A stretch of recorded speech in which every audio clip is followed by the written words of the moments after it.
Salut à tous et bienvenue dans cette nouvelle review de Koh Lanta, le feu sacré, épisode 6. Alors déjà je tenais à vous informer que je vais faire une FAQ, donc n'hésitez pas à me poser toutes vos questions, j'y répondrai avec plaisir. Vous pouvez les noter en commentaire de cette vidéo avec le hashtag FourmiFAQ. Fourmi FAQ ou FAQ fourmi, je sais plus, mettez FAQ en tout cas dans votre question, comme ça je saurai.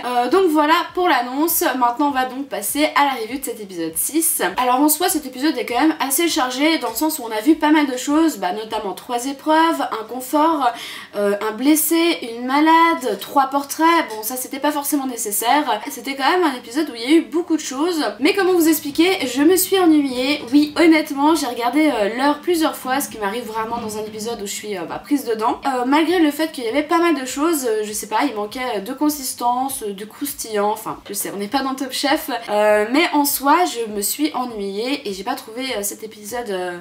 Bon après voilà ça arrive, en vrai je suis un petit peu dure, je le sais, j'ai été aussi assez dure sur ma note sur les débriefs de Space Baby. Déjà aussi les aventuriers ont eu un coup de mou j'ai l'impression sur le camp, notamment les jaunes étant donné qu'ils ont perdu le confort. Mais voilà, moi je trouve que ça s'est ressenti durant cet épisode, il y avait peu de dynamisme. Évidemment on a eu peu de stratégie étant donné le conseil express à la fin, on perd Martin, bon on gagne Rudy donc franchement ça vous le change. Ça promet d'ailleurs pour les prochains épisodes, ça j'ai hâte. Et voilà, du coup c'est la fin de ma review, j'espère que vous avez apprécié. Non je rigole. Alors on va commencer avec les épreuves étant donné qu'on en a eu 3. Donc l'épreuve de confort personnellement c'est ma préférée, je l'ai beaucoup appréciée. Donc récupérer la malle, faire les nœuds, ensuite récupérer les bouts de bois pour faire les perches et ensuite récupérer les anneaux, c'est cool, il y avait vraiment plusieurs étapes. Malheureusement évidemment Martin chute et se blesse, ça avait l'air quand même assez violent. Heureusement d'ailleurs qu'ils ont gagné le confort, comme ça il a pu un peu se détendre au spa. Bon malheureusement on va voir que ça ne suffit pas. Bref, épreuve de confort très sympa malgré la chute de Martin évidemment. Ensuite rebondissement avec le talisman pour déterminer du coup qui va l'avoir dans l'équipe des rouges. Ils refont une épreuve où ils sont donc les uns contre les autres. Et là, prestation de Gilles qui arrive à empiler 6 boules. Non mais sérieux, 6 boules c'est énorme. Je me souviens il y a des épisodes où Denis avait dû réduire le nombre de boules parce que les candidats y arrivaient pas. Et là potentiellement il y a du coup Gilles qui a gagné et Laure si je dis pas de bêtises aussi qui était bien positionnée. Donc vraiment très impressionnant, 6 boules c'est... énorme. GG à toi Gilles qui du coup remporte le talisman pour la 2e fois. Et pour terminer l'épreuve d'immunité avec donc la catapulte. Je suis pas hyper fan de cette épreuve mais j'admets quand même qu'il y avait pas mal de suspense. Et c'est donc les jeunes qui gagnent et heureusement pour eux, je crois qu'ils auraient eu un gros coup moral avec 2 défaites d'affilée et une nouvelle élimination au conseil. Voilà, les épreuves c'est fait. Et du coup il reste quoi ? Il reste le confort, c'était vraiment le meilleur confort, je l'admets, clairement avec le massage, la nourriture, le repos, la douche, bref, la totale. Ensuite les portraits, trop bien les portraits, je les avais déjà vus, vous les aviez peut-être déjà vus, enfin voilà rien de nouveau sous le soleil.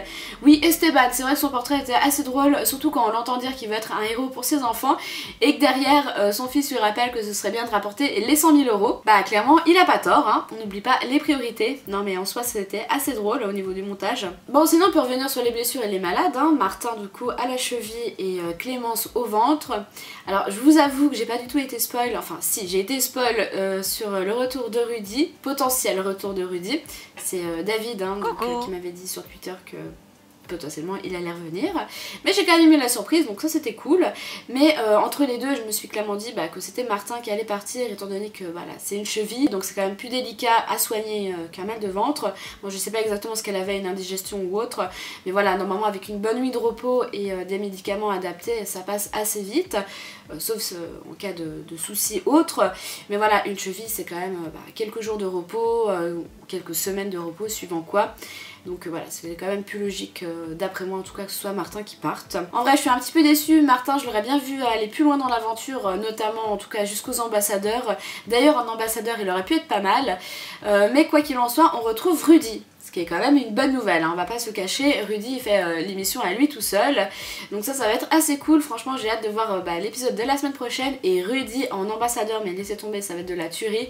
Bon ce sera sûrement pas lui, mais si c'est lui ce sera pépite. Donc voilà, pour les blessés, les malades, les portraits, les épreuves, je sais plus quoi dire honnêtement. Les pubs, ah oui les pubs à part ça elles ont pas été hyper intrusifs, je les ai trouvés bien placés, pour dire vraiment que cet épisode il était pas folichon. Et donc on finit avec le conseil Express et donc c'est Christine qui part. Et là pour justifier ça, on nous avait mis au préalable 5 minutes de Christine qui se plaint, enfin les autres qui se plaignent de Christine plutôt. Christine qu'on n'avait pas vue du tout. Très peu, vraiment très peu sur le début de saison. Donc voilà, elle a l'air relou sur le camp, elle parle alors qu'elle ne fait rien, apparemment le poisson est mal éventré et ça la saoule, on lui pique sa place sous la cabane, ça la saoule, enfin voilà.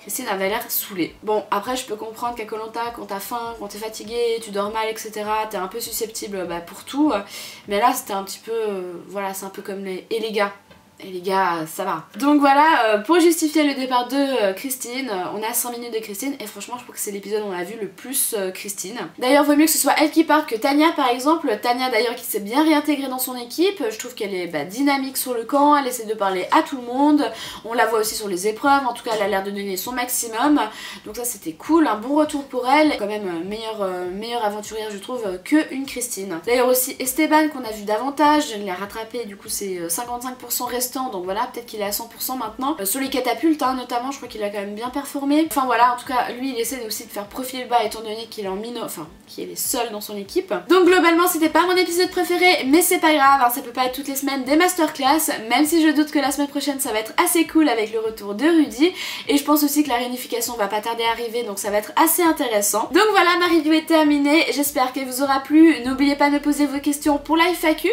et n'hésitez pas à liker, commenter et bien sûr à vous abonner, ça me soutient énormément. Et nous on se retrouve très bientôt dans une prochaine vidéo. Ciao ciao!